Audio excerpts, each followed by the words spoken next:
Hi, this is Gary with MACMOST.com. Let me show you how to move your Mac Photos library to an external drive. Now, if you're running low on internal drive space on your Mac, one option you've got is to move your Photos library to an external drive. Now, this is mainly an option for those of us that have desktops. That's iMacs, Mac Minis, Mac Studios, and Mac Pros. It's a little more difficult if you've got a MacBook and you're moving it around, because then in order to access your photos, you're going to have that drive with you too. But for desktop users, it's a pretty good option since the drive can sit there behind your Mac and you could just forget it's there. It's just part of your system. Now for MacBook users, and for those of us with desktops too, there's another option that's pretty easy if you need to clear off space. It requires you to use iCloud Photos, which you probably are already using, but you can use the optimize function there. That'll save space on your local drive. So for instance, here in Photos, if I go to Photos Settings and then to iCloud here, you can see I've got iCloud Photos turned on. And the option that will save you space is Optimize Mac Storage. This means that all of your photos are saved to iCloud, but only recently accessed ones and new ones are going to be cached locally. You can still access any of the photos you've got, just that some of them may need to be loaded first. You may not even notice that happening if you've got a fast enough connection. But this could save you a lot of space. You could have, say, a large 10 gigabyte photos library, and with Optimized Mac Storage, it may only use 2 or 3 gigs worth of space at any given time on your Mac. But let's say you'd rather have download originals to this Mac turned on, so all of your photos are always local in addition to being in iCloud. Or you're really tight on space on your Mac and you really need to get this library onto another drive. So here's what you need to do. First, you need to get an external drive. Now, it has to be a real external hard drive. It can't be like an SD card in an SD card slot or reader. It can't be a flash USB or a thumb drive, a tiny little drive like that. Those just aren't going to be fast enough and they're not built to handle the constant read and write. It also can't be a network drive. So it can't be a NAS or some other drive on your local network. And also, of course, shouldn't be stored on any other cloud storage system. You've got iCloud Photos if you want a cloud storage system, and you should just use Optimized Mac Storage. But you shouldn't try to, say, put your Photos library on Google Drive or Microsoft OneDrive or Dropbox or anything like that. And also, I just want to make it clear, you shouldn't be using your Time Machine drive for anything else except Time Machine. Don't put your Photos library on your Time Machine drive or anything else. For one, that means you don't have a backup. Your original and your backup would be on the same drive. But also, a Time Machine drive really needs to just be dedicated to Time Machine. So you're going to need a separate drive here. Now, what you should get is an SSD, a solid state drive. These are the faster drives that you can get today, and you probably need that if you want to continue looking through your photos at the speed that you're used to. If you really need a ton of extra space, you can go with an HDD, but those are much slower. Now, the other thing you should know about this external drive is you need to format it correctly. You need to format it APFS. That's the modern Apple format for drives. It can be formatted Mac OS Extended Journaled, but there's no reason to format it like that. Use the more modern format. It definitely won't work if you format it for something else, like for Windows. Also, you want to check one more thing. I've got an external drive right here. If I control click it, right click or 2-finger click on it and select Get Info, you want to look in the info window. At the very bottom, you'll see Ignore Ownership on this volume. It should be checked.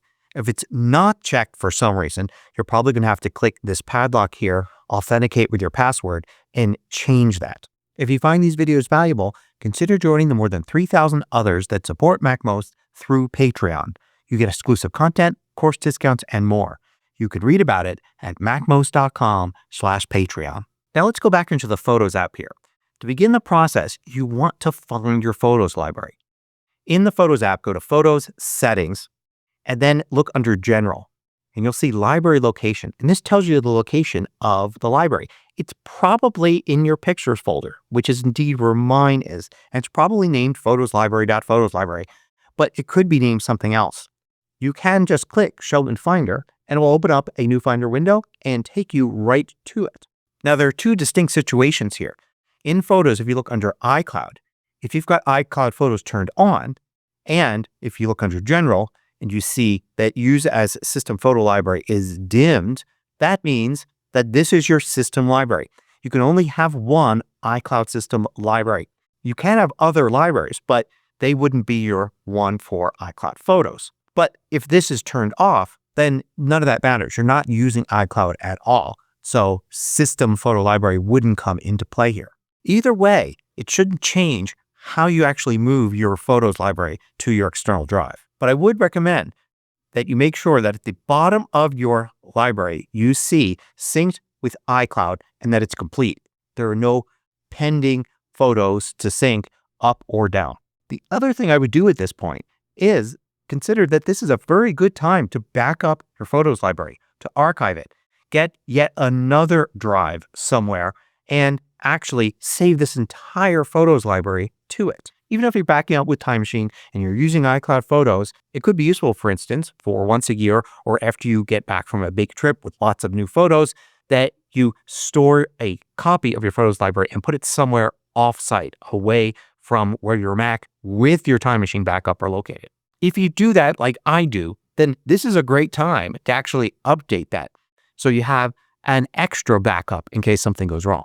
Now, to move this to an external drive, all you need to do is just move it like any other file. So I'm going to create a new Finder window here.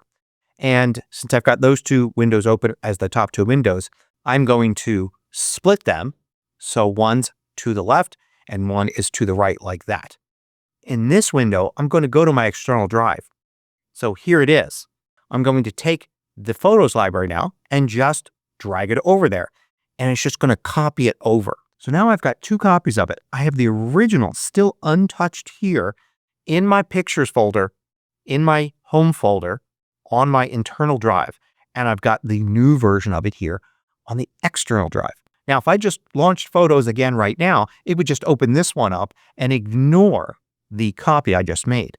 But instead, what I'm going to do is I'm going to double click on the one on the external drive.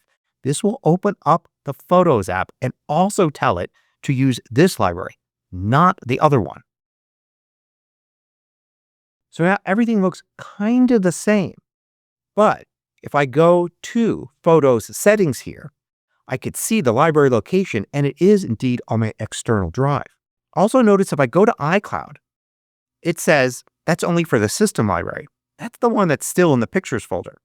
So back here, I see now I've got this button, Use as System Photo Library, active. So I can tell the app to use this one as my iCloud library. Now, if you're not using iCloud Photos, you don't need this step. All you needed to do was to copy the library over and double click the new one to open that. But if you are using iCloud Photos, you need to click here. So now it's going to ask you to confirm here, and it's warning you that the previous library, the one that we checked to make sure that everything was in sync, that if something wasn't in sync, then it may not get to iCloud Photos. In other words, if before we did this, it was in the middle of uploading, say, 10 new photos, and only 5 got uploaded, then switching the System Photo Library here means those other 5 will never get uploaded. But we confirmed that everything was in sync before, so we're not worried about that. Then I'm going to click OK here, and now we can see it's set as the system library, and iCloud Photos is now enabled. I can check it to complete turning it on. And now it's going to sync this library with what was in iCloud. And since the contents were identical anyway, you could see it's already synced. So the final step is to go back to your Pictures folder and get rid of the original, knowing that the copy here is the new system library. Unless you're really short on space, there's no rush to do that. You could do that tomorrow or next week, giving you some time to use the Photos app and make sure that everything seems fine. As I mentioned before, this would have been a great time to archive this, so you had yet another backup of it. But if you're sure everything transferred over okay, then you could just drag this to the trash. Now, here are some troubleshooting tips. I showed you how you can double click on a Photos library to open up the Photos app with that library. Another way to do it is to quit Photos and then hold the Option key down and then launch Photos. I'll do it here from the dock. And then you get this little dialog here that's going to look for all the Photos libraries that it can find on any of your drives and allow you to select one to open. This is also where you could create a new photos library. So you have another way to choose the exact library that you want. And another set of modifiers you can use is to use Option and Command. Hold both of those down and then launch Photos. And then you get the Repair Library option. So you can click Repair here. And this is if you're having trouble. So if something isn't working quite right or getting error messages after switching libraries, this is how you can do a repair to see if Photos can fix it itself. Apple has this support page about this whole process. So if you want to read this over before going through it, you can, and there's a few more details here as well. I do want to end by talking about my recommendations here, and those are that if using a MacBook or any portable Mac that's not going to sit in the same spot all the time, then use iCloud Photos and use the Optimize feature there to save space. But if you're using an iMac, a Mac Mini, a Mac Studio, or a Mac Pro, it's always going to be sitting in the same spot and it's no trouble having external drives attached to it. Then you can go ahead and do this if you really feel you're short on internal drive space. Although I prioritize my photos library, so I want it to be in the internal drive where it's going to be as fast as possible. But if your collection is just too big, then putting it on an external drive for a desktop setup is a decent idea. Just make sure the SSD you get is reliable and fast. And also make sure it is included in your Time Machine or online backup as well, because often photos are the most valuable thing that we've got. So you want to make sure it is backed up as much as possible. Hope you found this useful. Thanks for watching. Want to know about every new MACMOST video each week? Sign up for the absolutely free MACMOST email newsletter at macmost.com/newsletter.